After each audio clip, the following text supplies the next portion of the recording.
അമ്മൂമ്മേ, ക്ഷേത്രത്തിലെ കാശ് ടൗണിലെ ബാങ്കിൽ കൊണ്ട് അടച്ചിട്ട് വരാം. ശരി മോനെ.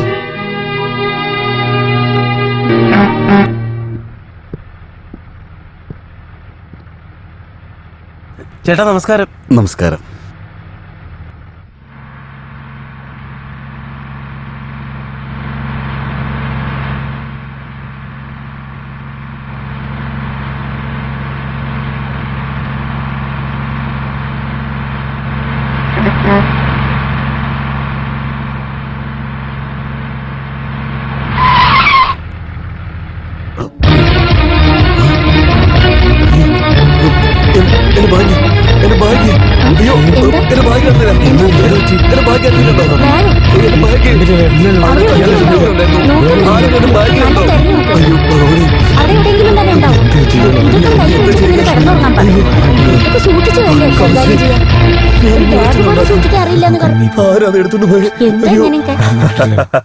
നാട്ടുകാരുടെ പൈസയൊക്കെ ശങ്കരെടുത്തെന്ന് പറഞ്ഞ നീ പോലീസ് സ്റ്റേഷനിൽ കംപ്ലൈന്റ് കൊടു.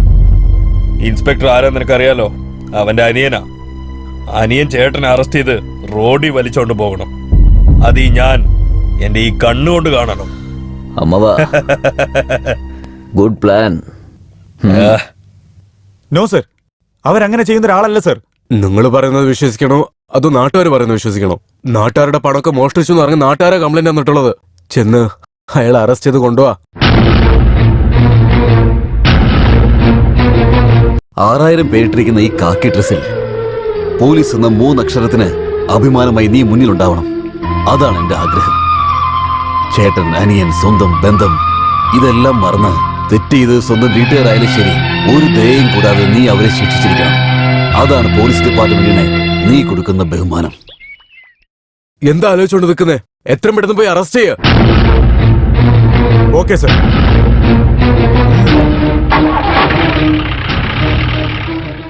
ഇനി എത്ര നാളത്തേക്കാണ് ഈ പണം കളവുപോയതിനെ കുറിച്ച് ആലോചിച്ചോണ്ടിരിക്കുന്നത് ശങ്കര? നമുക്കൊരു വഴി കാണിച്ചു തരുന്നേ. ആ ദൈവം നമ്മളെ കൈവിടൂലടാ. അതെ, നീ അതിനെ കുറിച്ചൊന്നും ആലോചിക്കണ്ട, ധൈര്യമായിട്ടിരിക്കട്ടെ. ശങ്കർ ചേട്ടാ, നിങ്ങൾ അമ്പലക്കാശ് മോഷ്ടിച്ചോന്ന് പോലീസിനോട് ആരോ കംപ്ലൈന്റ് കൊടുത്തിട്ടുണ്ട്. അതുകൊണ്ട് നിങ്ങൾ അനിയൻ തന്നെ നിങ്ങൾ അറസ്റ്റ് ചെയ്യാൻ വേണ്ടി വന്നുകൊണ്ടിരിക്കുകയാണ്.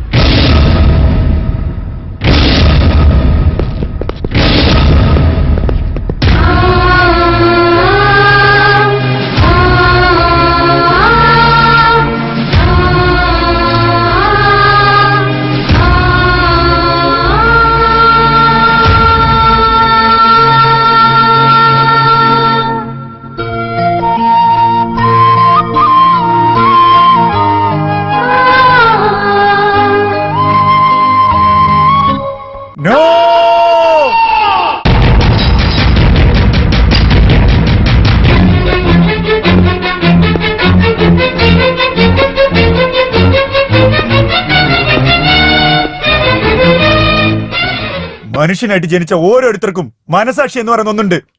ആ മനസാക്ഷിയുള്ള ഒരുത്തൻ പോലും എന്റെ ഏട്ടൻ കള്ളനാണെന്ന് പറയില്ല. തെറ്റ് ചെയ്തവർ ശിക്ഷിക്കപ്പെടേണ്ടതാണ്. പക്ഷെ ഒരു തെറ്റും ചെയ്യാത്തൊരു നിരപരാധിയെ ശിക്ഷിക്കുന്നത് അതിലും വലിയൊരു തെറ്റാണ്. ഒരു തെറ്റും ചെയ്യാത്ത എന്റെ ഏട്ടനെ അറസ്റ്റ് ചെയ്താലേ ഈ ജോലി എനിക്കുണ്ടാവുള്ളൂ എങ്കിൽ എനിക്ക് ഈ ജോലി വേണ്ട ഏട്ടാ. നിങ്ങളെക്കാൾ വലുതല്ല എനിക്ക് ഈ ജോലി. എനിക്ക് നിങ്ങളാണ് വേണ്ടത്. നിങ്ങൾ മാത്രം.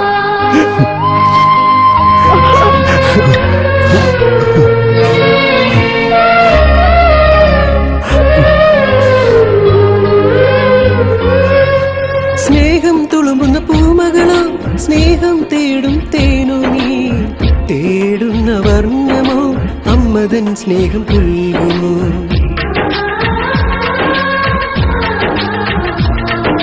പൂമ്പാറ്റേ നീ വരുമോ, നവവധുവായി നീ വന്നിടൂ. പോരുന്നോ എൻ കൂടെ ആകാശമിതെന്നാലേ, ഈ കണ്ണുകൾ നനയുന്നിതാ. കൺമണി നീയല്ലേ, ഹൃദയത്തിൻ തേനിതാ. സാറേ, സാറിനെ കാണാനാരോ വന്നിട്ടുണ്ട്. വരാൻ പറ. ആയിക്കോട്ടെ സാറേ.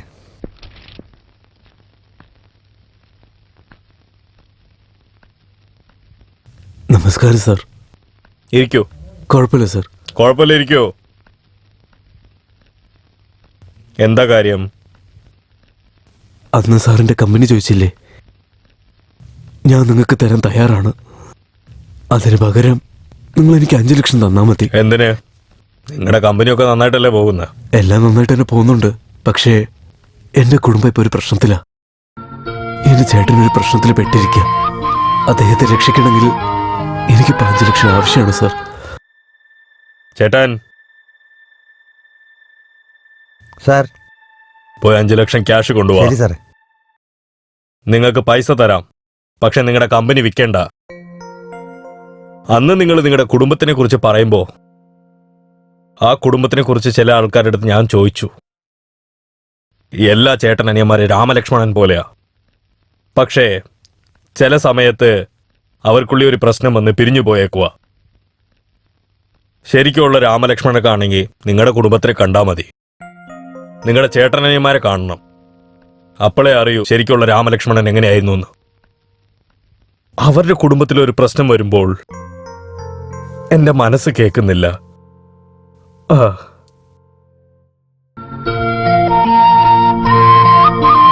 പണം കൊണ്ട് പല ഉപകാരങ്ങളുണ്ട്.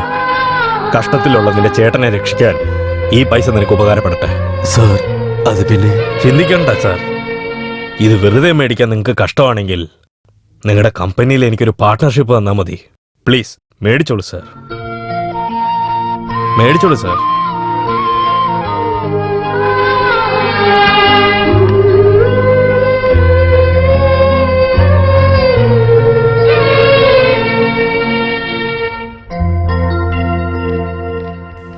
ഇതാ എന്റെ ചേട്ടൻ തരാനുള്ള 5 ലക്ഷം രൂപ പണം. അല്ല മോനെ, ചേട്ടൻ അനുജനായ മാത്രം മതിയോ? ഭാര്യയ്ക്കൊരു നല്ല ഭർത്താവ് ആകണ്ടേ? നീ ഇങ്ങനെ ജോലിയും കളഞ്ഞ് വന്നു നിന്നാലേ ആ കൊച്ചെന്നെ പറ്റി എന്താ കരുതുക? അങ്ങനെ ചിന്തിച്ചാൽ എങ്ങനെയാ ഏട്ടാ? ഇത്രയും വർഷം നോക്കി വളർത്തിയ ചേട്ടനെ അറസ്റ്റ് ചെയ്താൽ ഞാനാണെങ്കിൽ അങ്ങനെ കരുതും. ഇവരിപ്പോൾ ജോലി ഉപേക്ഷിച്ചത് എനിക്ക് സന്തോഷായി. ഇതില്ലെങ്കിൽ മറ്റൊന്ന് കിട്ടും. ഉം? നീ ആള് കൊള്ളാലോ. ഭാര്യയെ നല്ല കാര്യങ്ങളൊക്കെ പറഞ്ഞു പഠിപ്പിച്ചിട്ടുണ്ടല്ലോ. What is this? എന്തിനാ നിങ്ങൾ റിസൈൻ ചെയ്യുന്നത്? Too bad. പോലീസുകാർക്കൊക്കെ സെന്റിമെന്റ്സ് ഉണ്ടാവാൻ പാടില്ലെന്ന്. It's a formality. നിങ്ങളെപ്പോലെ നല്ല ഓഫീസേഴ്സിന്റെ സേവനം നമ്മുടെ ഈ പോലീസ് ഡിപ്പാർട്ട്മെന്റിന് ആവശ്യമുണ്ട്. So there is no chance for accepting your resignation. നാളെ എന്തായാലും ഡ്യൂട്ടിക്ക് വന്ന് റിപ്പോർട്ട് ചെയ്യണം. You may leave now. Please വാങ്ങിക്കോളൂ. Thank you sir. ഗുഡ്.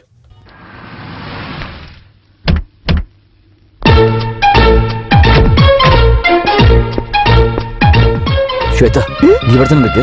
ഞാൻ അകത്ത് പോയി എൻ്റെ ഏട്ടനോട് സംസാരിച്ചിട്ടേ പിന്നെ നിന്നെ കൊണ്ടുപോകാം. ശരി.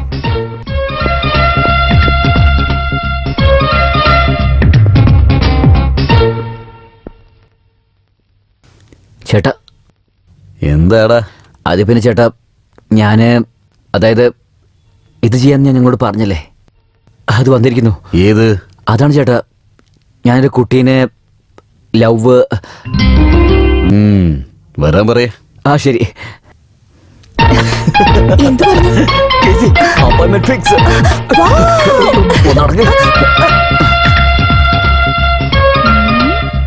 അകത്തേക്ക് വാ.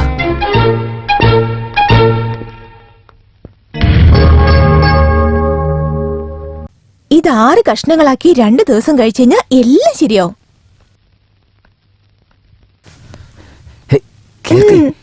ചേട്ടനോട് നമസ്കാരം പറയും. നമസ്കാരം. ഇതെന്താ വല്ലാത്തൊരു നമസ്കാരമാണല്ലോ ഇത്. അതുവരെ ചേട്ടാ, ബഹുമാനമാണ്. ഇവള് മൂത്തോരെ കണ്ട ഒരുപാട് ബഹുമാനിക്കും, അതുകൊണ്ടാ അല്ലേ?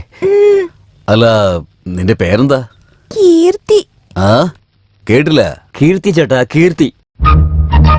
ഈ ലോകത്തിലെ വിശ്വസുന്ദരി ക്ലിയോപാട്രയെ കണ്ടിട്ടുണ്ടോ? എങ്കിൽ അതാണ് ഈ ഞാൻ. കള്ളം. നിന്നെ പ്രേമിക്കുന്ന പെൺകുട്ടി ലോകത്തിലെ വിശ്വസുന്ദരിയായ ക്ലിയോപാത്രയാണ്.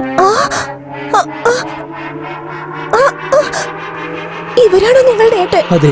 എന്താ? അല്ല അല്ല, എന്ത് പറ്റി? എന്തിനാ കരയുന്നേ? ഇവരെ നിങ്ങളുടെ ഏട്ടനാണെന്ന് അറിയാതെ ഞാൻ അറിയാതെ? അന്ന് ഞാൻ ക്ലിനിക്കിൽ വന്ന ദിവസം ബഹുമാനില്ലാതെ ഞാൻ ഇവരോട് സംസാരിച്ചു. നിങ്ങളുടെ നിങ്ങളുടെ ഏട്ടന് എന്നെ തീരെ ഇഷ്ടാവില്ല. ഈ കല്യാണം ഒരിക്കലും നടക്കില്ല. നിങ്ങളുടെ ഏട്ടന്റെ ആ നോട്ടം തന്നെ കണ്ടില്ലേ? വില്ലനെ പോലെ എന്നെ നോക്കുന്ന ഇവർ നമ്മുടെ കല്യാണത്തിന് സമ്മതിക്കില്ല. ഞാൻ എത്രയധികം ആഗ്രഹിച്ചതാ. കീർത്തി, എല്ലാം ഒരു മിനിറ്റ് തകർന്ന് തരിപ്പണായി കീർത്തി, കഴിഞ്ഞു. നിൽക്കാം, കീർത്തി. ഇതൊന്നും നടക്കാൻ പോകുന്നില്ല. കരയല്ലേ? ഞാൻ പറഞ്ഞ കേക്ക്, ധൃതി പിടിക്കല്ലേ? വേണ്ട, നിങ്ങൾ മറ്റൊരു പെണ്ണിനെ കല്യാണം കഴിച്ച് സന്തോഷത്തോടെ ജീവിക്ക്. അറ്റ്ലീസ്റ്റ് ജനിക്കുന്ന കുഞ്ഞിനെങ്കിലും എന്റെ പേര് വെച്ചാ മതി, കീർത്തിന്ന്. കീർത്തി, കീർത്തി. സുബ്രഹ്മണ്യ, അവള് സുന്ദരിയാണെന്ന് പറ. അവൾ ഈ വീടിന് മരുമകളായി വരാൻ എനിക്ക് സമ്മതമാണ്. പക്ഷെ ഒരു കാര്യം, ഒരു ഗുളികയെ 6 കഷ്ണമായി ഭാഗിച്ച് 2 ദിവസം കഴിക്കണം എന്നുള്ള നിർദ്ദേശം വിട്ടാൽ മാത്രം.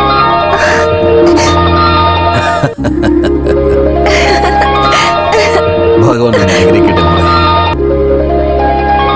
എത്രയും പെട്ടെന്ന് വീട്ടിൽ പോയിട്ട് വേണ്ടപ്പെട്ടവരെ കൂട്ടിക്കൊണ്ടുപോവാ. ഏറ്റവും അടുത്ത മുഹൂർത്തത്തിൽ തന്നെ നിങ്ങളുടെ കല്യാണം നടത്തി തരാം.